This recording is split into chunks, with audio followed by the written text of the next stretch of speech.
ان کے لیے دنیا اور آخرت میں دردناک عذاب ہے، اور اللہ جانتا ہے اور تم نہیں جانتے۔ یہ برائی کی تشہیر کرنے والوں کا انجام ہے، برائی کرنے والوں کا نہیں۔ تو اس سے اندازہ لگائیے کہ برائی کی تشہیر، اناؤنسمنٹ کس قدر سنگین جرم ہے۔ وَلَوْلَا فَضْلُ اللَّهِ عَلَيْكُمْ، اور اگر تم پر اللہ کا فضل اور اس کی رحمت نہ ہوتی، اور یہ کہ اللہ بے حد مہربان نہایت رحم والا ہے، یعنی تو تہمت لگانے والوں پر فوراً عذاب آ جاتا۔ اے لوگو جو ایمان لائے ہو، شیطان کے قدموں کے پیچھے مت چلو، اور جو شیطان کے قدموں کے پیچھے چلے تو وہ تو بے حیائی اور برائی کا حکم دیتا ہے۔ اور اگر تم پر اللہ کا فضل اور اس کی رحمت نہ ہوتی تو تم میں سے کوئی بھی کبھی پاک نہ ہوتا، اور لیکن اللہ جسے چاہتا ہے پاک کرتا ہے، اور اللہ سب کچھ سننے والا، سب کچھ جاننے والا ہے۔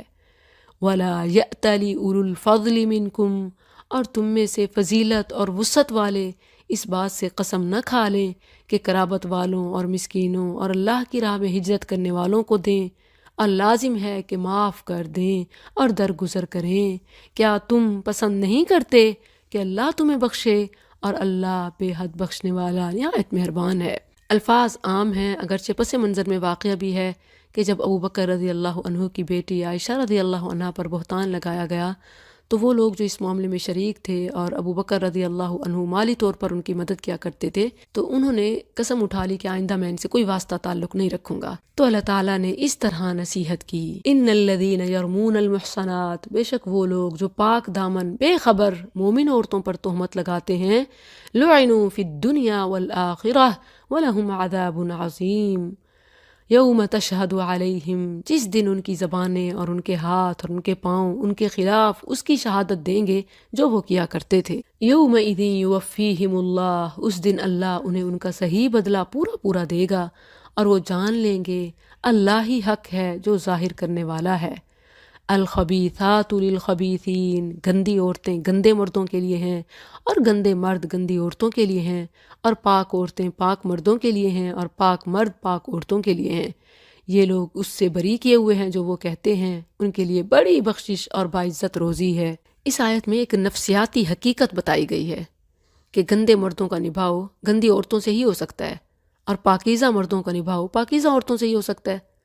ایسا نہیں ہو سکتا کہ ایک مرد بڑا پاکیزہ ہو مگر وہ ایک خبیث عورت سے برسوں نبھاؤ کرتا چلا ہے۔ مقصود عائشہ رضی اللہ عنہا کی پاکیزگی کا بیان ہے۔ ان میں خباثت کا ادنا شائبہ بھی ہوتا تو یہ کیسے ممکن تھا کہ نبی صلی اللہ علیہ وسلم جو ازل سے ابد تک پاکیزہ ہستیوں کے سردار تھے، ان کے ساتھ نہایت محبت و اطمینان سے برسوں نبھاؤ کرتے چلے جاتے۔ بعض مفسرین نے الخبیثات سے مراد گندے اقوال و افعال اور الطیبات سے مراد پاکیزہ اقوال و افعال لیے ہیں، یعنی کوئی آدمی جیسا خود ہوتا ہے ویسے ہی وہ اعمال کرتا ہے اور ویسے ہی اقوال زبان پر لاتا ہے۔ عام طور پر جو اس کا معنی سمجھا جاتا ہے نا کہ اگر کوئی عورت گندی ہے تو اسی لیے اسے گندا مرد ملا، اور مرد گندا ہے اسی لیے نیک عورت اس کی ہو نہیں سکتی، یہ معنی اس کا نہیں ہے۔ کہ ایک تو ایکسیپشنل کیسز بھی ہیں، لوط اور نوح علیہ السلام کی مثال آپ کے سامنے ہے، اور اسی طرح فرعون اور اس کی بیوی آسیہ علیہ السلام۔ بات یہ ہے کہ مجبوراً اگر وہ رہ بھی رہے ہوں تو زندگی میں فرق ضرور ہوتا ہے۔ یا ایھا الذین آمنوا، اے لوگو جو ایمان لائے ہو، اپنے گھروں کے سوا اور گھروں میں داخل نہ ہو یہاں تک کہ انس حاصل کر لو۔ انس میں اذن کے ساتھ جنرل نالج بھی ہے، یعنی پہلے پتہ کر لیا کرو کوئی گھر میں ہے نہیں، بتا کر اجازت لے کے، اور تمام طریقے اس میں آ جاتے ہیں۔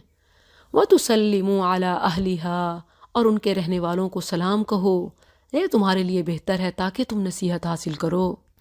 پھر اگر تم ان میں کسی کو نہ پاؤ تو ان میں داخل نہ ہو یہاں تک کہ تمہیں اجازت دی جائے، اور اگر تم سے کہا جائے واپس چلے جاؤ تو واپس ہو جاؤ، یہ تمہارے لیے زیادہ پاکیزہ ہے، اور اللہ جو کچھ تم کرتے ہو اسے خوب جاننے والا ہے۔ لیس علیکم جناح، تم پر کوئی گناہ نہیں کہ ان گھروں میں داخل ہو جن میں رہائش نہیں کی گئی، جن میں تمہارے فائدے کی کوئی چیز ہو، اور اللہ جانتا ہے جو تم ظاہر کرتے ہو اور جو چھپاتے ہو۔ مومن مردوں سے کہہ دے اپنی نگاہیں نیچی رکھیں اور شرمگاہوں کی حفاظت کریں، یہ ان کے لیے زیادہ پاکیزہ ہے، بے شک اللہ اس سے پوری طرح باخبر ہے جو وہ کرتے ہیں۔ اور مومن عورتوں سے کہہ دے اپنی نگاہیں نیچی رکھیں اور اپنی شرمگاہوں کی حفاظت کریں اور اپنی زینت ظاہر نہ کریں مگر جو اس میں سے ظاہر ہو جائے، اور اپنی اوڑھنیاں اپنے گریبانوں پر ڈالے رہیں اور اپنی زینت ظاہر نہ کریں مگر اپنے خامدوں کے لیے، یا اپنے باپوں، یا اپنے خامدوں کے باپوں، یا اپنے بیٹوں، یا اپنے خامدوں کے بیٹوں، یا اپنے بھائیوں، یا اپنے بھتیجوں، یا اپنے بھانجوں، یا اپنی عورتوں کے لیے، یا ان کے لیے جن کے مالک ان کے دائیں ہاتھ بنے ہیں، یا تابع رہنے والے مردوں کے لیے جو شہوت والے نہیں، یا ان لڑکوں کے لیے جو عورتوں کے پردے کی باتوں سے واقف نہیں ہوئے، اور اپنے پاؤں زمین پر نہ ماریں تاکہ ان کی وہ زینت معلوم ہو جو وہ چھپاتی ہیں۔ اور تم سب اللہ کی طرف توبہ کرو اے مومنو تاکہ تم کامیاب ہو جاؤ، اور اپنے میں سے بے نکاح مردوں عورتوں کا نکاح کر دو، اور اپنے غلاموں اور اپنی لونڈیوں سے جو نیک ہیں ان کا بھی، اگر وہ محتاج ہوں گے تو اللہ انہیں اپنے فضل سے غنی کر دے گا، اور اللہ وسعت والا سب کچھ جاننے والا ہے۔ اور حرام سے بہت بچیں وہ لوگ جو نکاح کا کوئی سامان نہیں پاتے یہاں تک کہ اللہ انہیں اپنے فضل سے غنی کر دے، اور وہ لوگ جو آزادی کی تحریر طلب کرتے ہیں ان میں سے جن کے مالک تمہارے دائیں ہاتھ ہیں تو ان سے مکاتبت کر لو اگر ان میں کچھ بھلائی معلوم کرو، اور انہیں اللہ کے مال میں سے دو جو اس نے تمہیں دیا ہے، اور اپنی لونڈیوں کو بدکاری پر مجبور نہ کرو اگر وہ پاک دامن رہنا چاہیں تاکہ تم دنیا کی زندگی کا سامان طلب کرو، اور جو انہیں مجبور کرے گا تو یقیناً اللہ ان کے مجبور کیے جانے کے بعد بے حد بخشنے والا نہایت رحم والا ہے۔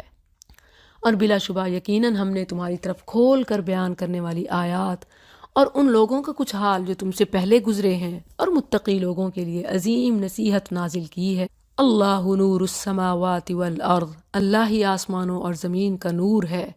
اس کے نور کی مثال ایک تاک کی سی ہے جس میں ایک چراغ ہے، وہ چراغ ایک فانوس میں ہے، وہ فانوس گویا چمکتا ہوا تارا ہے، وہ چراغ ایک مبارک درخت زیتون سے روشن کیا جاتا ہے جو نہ شرقی ہے اور نہ غربی،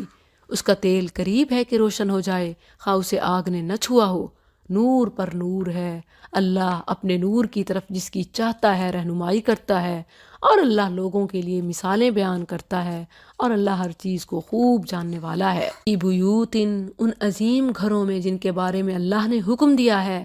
کہ وہ بلند کیے جائیں اور ان میں اس کا نام یاد کیا جائے، اس کی تسبیح بیان کرتے ہیں ان میں صبح و شام۔ مساجد کی عظمت کا بیان ہے۔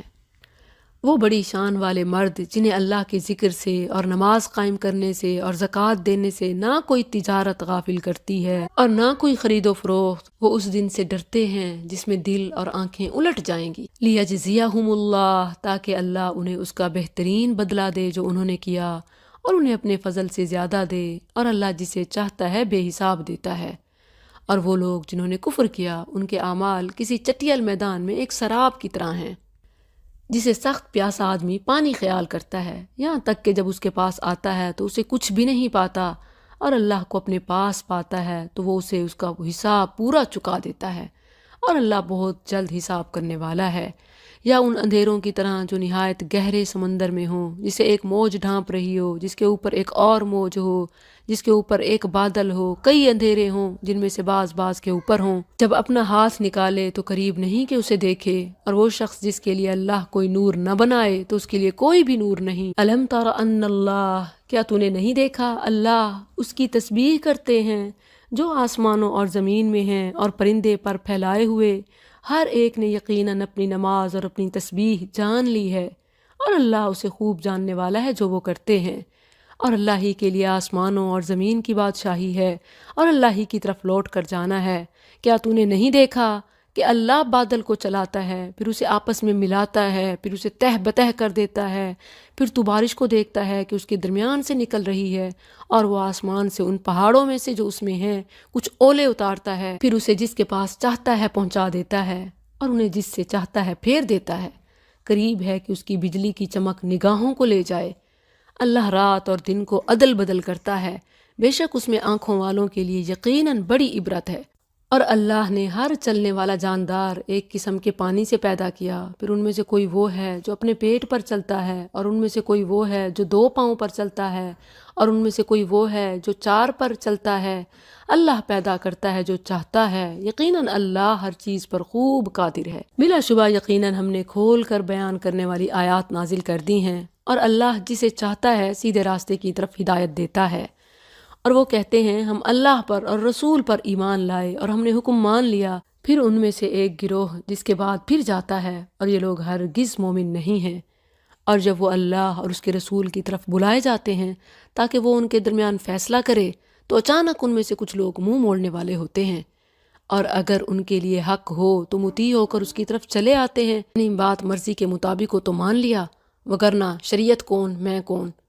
کیا ان کے دلوں میں کوئی مرض ہے یا وہ شک میں پڑ گئے ہیں یا ڈرتے ہیں کہ ان پر اللہ اور اس کا رسول ظلم کریں گے؟ بلکہ وہ خود ہی ظالم ہیں۔ ایمان والوں کی بات جب وہ اللہ اور اس کے رسول کی طرف بلائے جائیں تاکہ وہ ان کے درمیان فیصلہ کرے، اس کے سوا نہیں ہوتی کہ وہ کہتے ہیں ہم نے سنا اور ہم نے اطاعت کی اور یہی لوگ فلاح پانے والے ہیں۔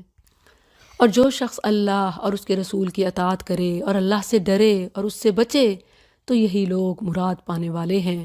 اور انہوں نے اللہ کی قسمیں کھائیں، اپنی پختہ قسمیں، کہ اگر واقعی تو انہیں حکم دے تو وہ ہر صورت ضرور نکلیں گے۔ تو کہہ قسمیں نہ کھاؤ، جانی پہچانی ہوئی اطاعت ہی کافی ہے، بے شک اللہ اس سے خوب واقف ہے جو تم کرتے ہو۔ کہہ دے اللہ کا حکم مانو اور رسول کا حکم مانو، پھر اگر تم پھر جاؤ تو اس کے ذمے صرف وہ ہے جو اس پر بوجھ ڈالا گیا ہے، اور تمہارے ذمے وہ ہے جو تم پر بوجھ ڈالا گیا، اور اگر اس کا حکم مانو گے تو ہدایت پا جاؤ گے، اور رسول کے ذمے تو صرف پہنچا دینے کے سوا کچھ نہیں۔ وعد اللہ نے ان لوگوں سے جو تم میں سے ایمان لائے اور انہوں نے نیک اعمال کیے وعدہ کیا ہے کہ وہ انہیں زمین میں ضرور ہی جانشین بنائے گا۔ پیچھے آپ پڑھ چکی ہیں ان الارض للہ یرثها عبادی الصالحون، یہ اللہ کا وعدہ ہے۔ جس طرح ان لوگوں کو جانشین بنایا جو ان سے پہلے تھے، اور ان کے لیے ان کے اس دین کو ضرور ہی اقتدار دے گا جسے اس نے ان کے لیے پسند کیا ہے، اور ہر صورت انہیں ان کے خوف کے بعد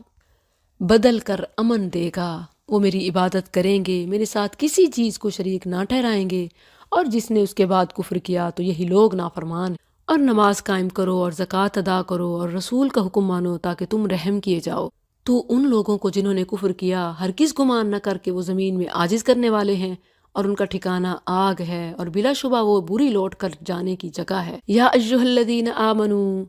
لیستأذنکم، لازم ہے کہ تم سے اجازت طلب کریں وہ لوگ جن کے مالک تمہارے دائیں ہاتھ ہوئے، اور وہ بھی جو تم میں سے بلوغت کو نہیں پہنچے، 3 بار، فجر کی نماز سے پہلے، اور جس وقت تم دوپہر کو اپنے کپڑے اتار دیتے ہو، اور عشاء کی نماز کے بعد۔ یہ گھریلو مینرز ہیں، یہ 3 تمہارے لیے پردے کے وقت ہیں۔ ان کے بعد نہ تم پر کوئی گناہ ہے نہ ان پر، تم پر کثرت سے چکر لگانے والے ہیں تمہارے بعض پر۔ اسی طرح اللہ تمہارے لیے آیات کھول کر بیان کرتا ہے، اور اللہ خوب جاننے والا کمال حکمت والا ہے۔ اور جب تم میں سے بچے بلوغت کو پہنچ جائیں تو اسی طرح اجازت طلب کریں جس طرح وہ لوگ اجازت طلب کرتے رہے جو ان سے پہلے تھے۔ اسی طرح اللہ تمہارے لیے اپنی آیات کھول کر بیان کرتا ہے، اور اللہ خوب جاننے والا کمال حکمت والا ہے۔ والقواعد، اور عورتوں میں سے بیٹھ رہنے والیاں جو نکاح کی امید نہیں رکھتی، سو ان پر کوئی گناہ نہیں کہ اپنے کپڑے اتار دیں،